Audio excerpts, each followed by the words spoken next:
so nice out. I'm so glad it's nice out and we can use the bike to go do random commute things rather than having to drive the car. Good time.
Oh shit. Good times. I'm gonna go around the lake today. This brings me back, man. Last year, this was one of the first roads we went on. And this year, it's one of the first roads we went on. Second ride of the year, baby. Can't be mad. I should have squeezed through right here, but I was a little scared. I'm not gonna lie. I don't like passing people like that. Especially because I don't think lane splitting is legal in Michigan. I'm pretty sure it is illegal, not illegal, whatever the fuck that means. But I don't know. There's just something about passing people. I'm just not confident, I guess, in my abilities, which is fine. Like, realistically, it's okay.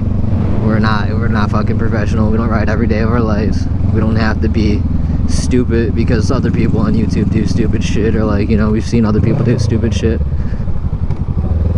As I mischief, don't talk about it. I don't know. There's one thing that, like, YouTube content, like, it just makes you a vulnerable person. Like, you have to be a very vulnerable, like, and okay with being very vulnerable, because, like, you're just putting yourself out there on the internet for everybody to see and judge, like, regardless of, like, their ability. It's like, I don't know, you know what I mean? It's like, who the fuck are you to talk shit? Like, are you a pro? Like, do you, I don't know, you know? That's where my head is at. And, like, at the end of the day, we're all our own people and in our own situations and places in life, and, like, have our own things going on. Like, some people don't have insurance, some people don't have great insurance, some people don't have fucking, like, the money to, you know, like, to not do okay, like, if they eat shit or something, like, or, like, wearing gloves and, like, the right protective gear and this and that, and, like, comfortability. And I guess in myself saying that I'm not confident in my abilities, that should be one to say, then obviously wear the right fucking gear, Jacob. But two, like, you know what I mean, man? Like, I'm my own person, so I might not feel confident in a certain level of ability, but that doesn't mean that I'm not confident overall in my ability to ride, right? And, like, I wouldn't wish that anybody falls, like, regardless of how they're acting. Like, I don't care, it doesn't matter. Like, you can be the stupidest motherfucker ever going 170 on your Gixxer, whatever, it does not matter. I don't care. I don't hope you fall. Like, I wouldn't wish that upon anybody. And or say, well, it's not if, it's when, and blah blah blah. Like, I don't know, that's such a negative mindset. Like, why do I have to be in a situation where I'm gonna eat shit or fall? Like, if I'm in that situation, I put myself in that situation, or I wasn't situationally aware enough to see the cars around me, right? Like, I'm sitting at a stoplight and somebody plows into me, or somebody rear ends me, just in general, or somebody pulls out in front of me and I hit them because I can't quick stop fast enough. There's a lot of aspects to riding that, like, you're not gonna just fall off your bike. Like, plain out, like, if you're just riding, unless something mechanically fails and or you hit a specific patch of dirt or like a hole or something like that, again, I think that's a situational awareness problem as a rider. If you can't see a hole or a shitty patch in front of you, like, you pretty much shouldn't be riding. I don't know, maybe I'm just, like, too hypercritical and analytical of everything. I think you're stupid if you don't wear a helmet. That's fair. That is stupid. Wear a fucking helmet. But these gloves aren't gonna save me if I fall off of my bike, right? Like, they could easily slip off. Like, at the end of the day, they could easily slip off. Like, what are they gonna do, you know? I don't know. I don't fucking know, dude. I'm gonna fucking park right here. I really don't give a shit. What are they gonna do? Oop. Oop. I did not mean the beep of the beep. Essentially, all I was trying to get across is I understand the need for gear, but I also understand that we are humans in our own different situations and places in life and comfortability on what we can and can't have happen to ourselves. And in our own logic, we have our own reasoning, right? So I respect you if you wear full gear. I'm not saying I don't, but I think we should also respect each other's ability to not wear gear. I don't think it makes us any less smart or any less of a person or a rider. You know, if that makes sense. Might not be the best way of looking at it or talking about it, but that's my logic behind it.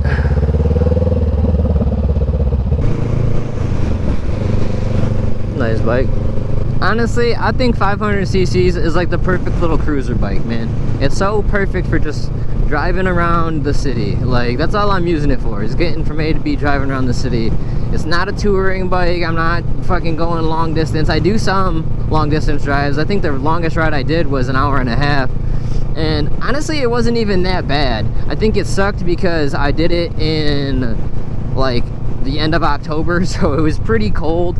Like, the day started off warm, and then I got to my destination, and then my like hour and a half ride home, I ended up like just freezing my balls off because I didn't have leathers, and all I was wearing was like this coat and like really shitty gloves. So I think from like that perspective, like, yeah, like it's a good touring bike depending on the weather and how far of a distance you're going, right? A windscreen might enhance the touring ability, right? And then having the foot mount for on the freeway, I think that could help quite a bit as well. And that's something that I do plan on buying, but I don't think it's a necessary $300 right now. I'd much rather buy myself the little bag so I don't have to carry a backpack on me when I go. So, I mean, I don't know. A lot of different things to take into consideration, but overall, I still love this bike after 1,300 miles. It's more than enough for me, right? I just, I want to go faster, but at the same time, again, I think I need to practice my turning a lot more because I'm afraid to almost like lean into it super, like, I don't know how to like determine the lean angle, I guess is what I'm trying to say. I don't know what the lean angle like end is on the bike. Like, I don't want to push the turn too far and then end up falling over, right? Like, that's realistically where my head's at. So I don't want a bike that goes faster and then forces me into a situation where I'm like fucking trying to be badass and just ripping around a corner, and then I slide out because I'm not badass and I don't know how to rip around a fucking corner, you know? Alright, well, the GoPro decided to die during the ride there. I didn't mean for the ride to kind of turn into a gear talk, but that's kind of just what it turned into. I just wanted to address some of the comments from last year and that keep coming up on the videos about wearing gloves and this and that, and like just realistically kind of give my view around it and the reasoning as to why I don't sometimes wear gloves. Like, I mean, realistically, it's not that I hate it or that like I think it's stupid or like a personal like I want to look cool or some shit. I just don't give a fuck, right? Like, at the end of the day, that's what it is. I just don't care. It doesn't affect me, and if it does, like, I get the mentality of rather be safe than sorry, but like I'd rather just be safe than sorry at all. And like, if I get fucking smashed by somebody, like, having gloves is the least of my worries at that point. Like, not breaking something or fucking dying is like the goal, right? And I hope I'm never in a situation like that. But either way, that's kind of my thought process on it. Hopefully y'all enjoyed the ride. If you did, like, share, comment, subscribe, and I'll see you in the next one. Peace.